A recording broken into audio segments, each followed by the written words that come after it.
Thank you to all my channel members, including my fan appreciation level members and my contributor level members, for helping support the YouTube channel. Hello, and welcome to my channel. My name is Jonathan Cohn, and today I have a very special fun video talking about my least favorite books from my favorite authors. Yes, a couple of months ago I did a top 10 authors. It was actually just a top, I think it was like top 25 authors of all time. But I'm going to talk about my least favorite books from each of my top 10. So I went back, figured out who my top 10 were, and then said, what's each of their weakest books that I've read so far? Because I haven't read all these books by all these authors, because there's a lot of books by a lot of them. I take it back. Some of the authors I've read all their books. But that being said, I'm going to go through and talk about what I love about each author and then talk about what I think their weakest book is so far. So I'm going to start out with my number 10 author, which is Michael Stackpole, who has written some amazing fantasy novels.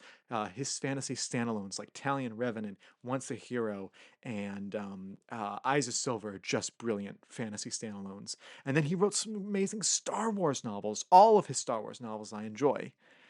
And then he wrote the novel A Hero Born. A Hero Born was such a slog to get through. This was supposed to be the start of this kind of this kind of RPG game universe, and the novel was supposed to kind of kickstart it a little bit. And this was in the 90s when Stackpole was doing all of his Star Wars books and his fantasy books. And so he wrote this first book by himself, and then William F. Wu wrote the second book, and then they needed to redo the whole book, so Stackpole redid it himself. But I read this first book a couple of years ago, and it was so just unappealing to me. It just did not feel like a fun book to read, that it just killed my momentum, and I just didn't even bother to read the second book. The publishing journey of how this happened is more interesting than the book itself. There's in the back of the second book, there's like why it published and the way it did. Fascinating, absolutely fascinating. But the first novel itself, boring. And that's sad to say. So that means I've read something like 13 or 14 Stackpole books, and all but one were amazing.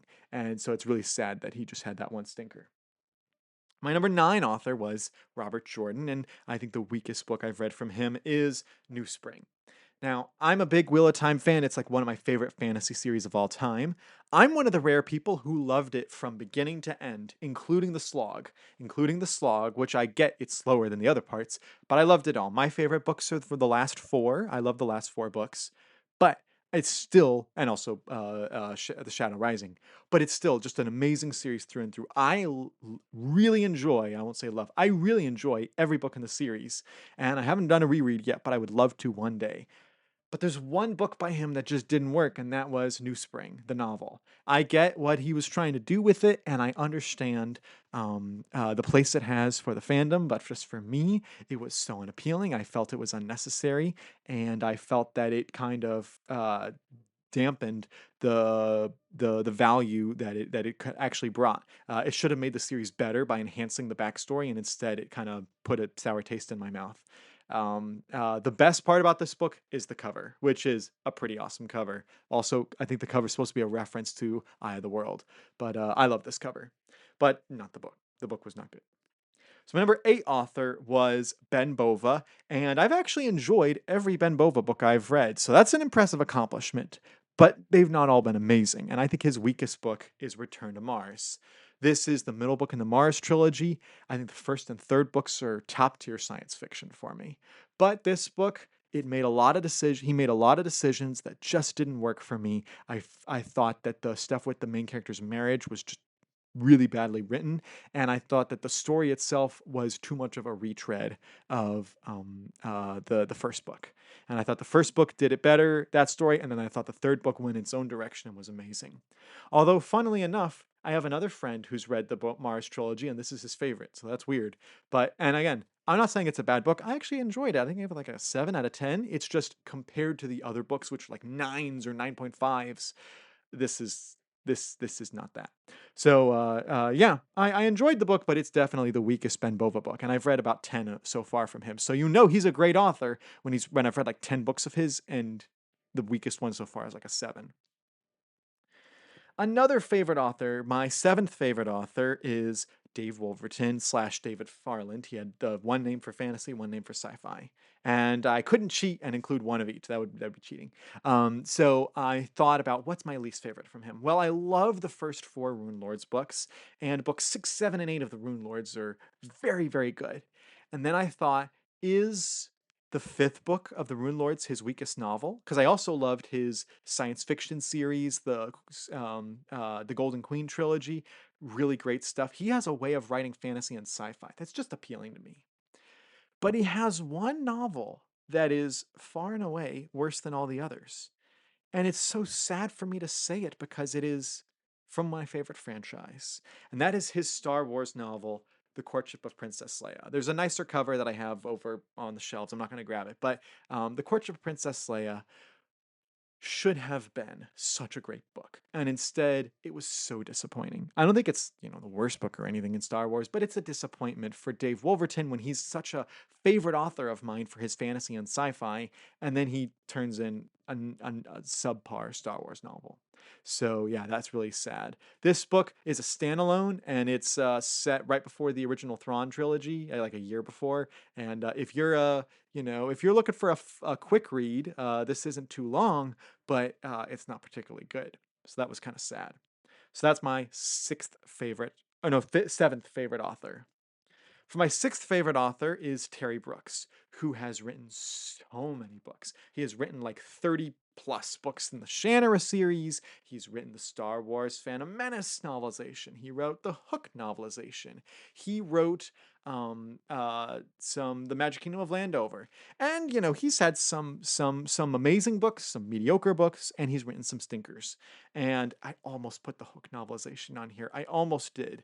But there's one book of his that's actually worse than the Hook novelization, and that is The Legends of Shannara, The Measure of the Magic. This was a trilogy I was so looking for. It's not a trilogy, a duology I was so looking forward to because it was set at a time frame I wanted to read after the Genesis trilogy. So we've established kind of the new kind of Shannara land, the Four Lands, and it's set before the events of the First King, and that's the era I wanted explored. And so I was so excited to read this duology. And the first book had a lot of promise, and the second book's a bit longer. So I was like, okay, it's a duology, but he's going to pack a lot in the second book. And then he just really doesn't go anywhere with it. It just feels like another generic Shannara adventure. And I was like, you had such potential. You didn't take the story in the direction it should have gone. And sometimes there's expectations versus what should have done versus what you could have done. This is one I really think it's a should have. He should have gone a different direction. So yeah, Measure of the Magic I think is Terry Brooks' worst or weakest book. Now for my top 5 authors and their weakest books. For Ken Follett, I've read 6 Ken Follett books. And you're like, man, you haven't read that many Ken Follett. How is he your number 5 author? Because I've loved all 6 of his books that I've read so far. I read the 5 Kingsbridge books and then one of his early thrillers. And the early thriller, The Modigliani Scandal, was his weakest. But I still had a blast with this book. I read it in like a sitting. Really, it is a book about art theft, and it's a really entertaining book. So even though it's his weakest so far, I've only read 6. It's a really good book, and I really enjoyed it. So yeah, that's the Modigliani Scandal. It's a fun, if you find it for like $1 or so at the bookstore, yeah, give it a shot. It's a one or two sitting read.